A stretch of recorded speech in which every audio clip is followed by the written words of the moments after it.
Remember, we were on a walk and I said to you this girl was going to have to leave because her parents couldn't afford the VAT and she was going to leave before Christmas because even though they'd given in their notice for her to leave in January, it was going to have to be in 10 days when the place came available. Do you remember that? So she's already really stressed because she's leaving school and she's got like 9 days to get used to it. Mum had applied for transport because the school that she's going to is 25 miles away. So that's like 50-mile round trip in the morning, 50-mile round trip in the evening. That's 100 miles. It's a lot. So Mum applied for transport and she didn't hear anything. So she rang them today and said, look, she's starting on Monday. Where's the transport? And they said, oh, it's been rejected. And she was like, what? What do you mean it's been rejected? And they said, yeah, she's too far away. You need to be at a school closer to home. And she went, no shit, Sherlock, but I can't go to a school closer to home because there are none available. I know she didn't growl, but she should have done. So she said, I've been trying to get a place closer to home, but there aren't any because all the schools are full. So the nice man in the transport office said, well, there's nothing we can do about it. You can appeal it.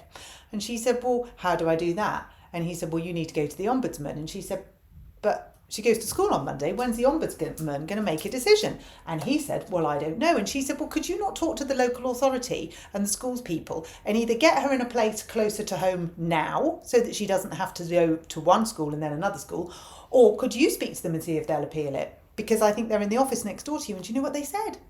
No, we can't speak to them. You have to go to the ombudsman. So she's now got to write a letter to the ombudsman, they're like important people, to see if she can fight the decision so that her daughter can have transport to go to school. Because if she doesn't have transport to go to school, Mum's got to take her to school. Well, Mum's a nurse, so if she takes her to school, she can't be a nurse because she'll have to give her job up because she can't do 100 miles round trip every day. I know, you're doing really well, you're following. So Mum said, well, I can't get her to school, so what do I do? And they said, well, put her on a waiting list for a place closer to home. And she was like, okay. So she was in a school that she was doing really well at and studying the GCSEs that she wanted to. Then Bridget Phillipson added 20% onto the school fees in a VAT policy that isn't going to make any money. And so because of that, we can't afford that. So we've had to take her out of the school where she's happy and we've had to put her in a state school which is 25 miles away and not near our home, which we told you at the time, but you said, well, that's what it is, so that's what it is. So we've put her in the state school, which is 25 miles away and not close to us. And I can't get her to that state school. So you've told us that we've got to go to a state school that's closer to us, but we can't go to a state school closer to us because there are no places at the state school closer to us. So we've had to appeal the decision from the local authority and appeal the decision from the transport people. And everybody's saying they can't do anything and nobody's speaking to each other, even though they're in the offices next to each other. And she still hasn't got a place to go to if she goes to that one that's 25 miles away, because to make that work, I have to give up my job as a nurse. So that's one less nurse in the NHS.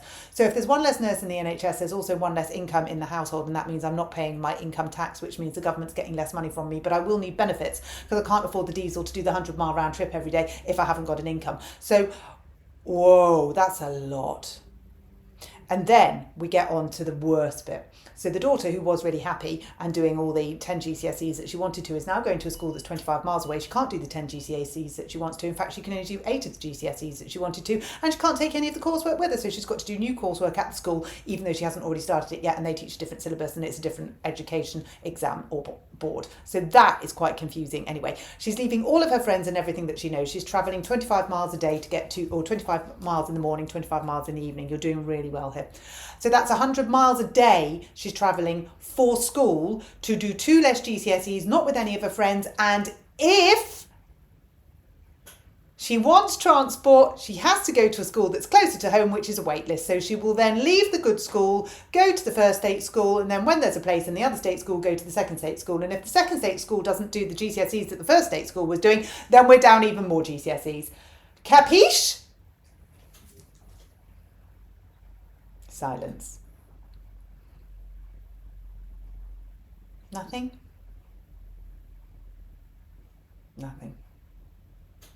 It's kind of like Bridget Phillipson. It's kind of like explaining all of that to her and there being silence, but she's not cute.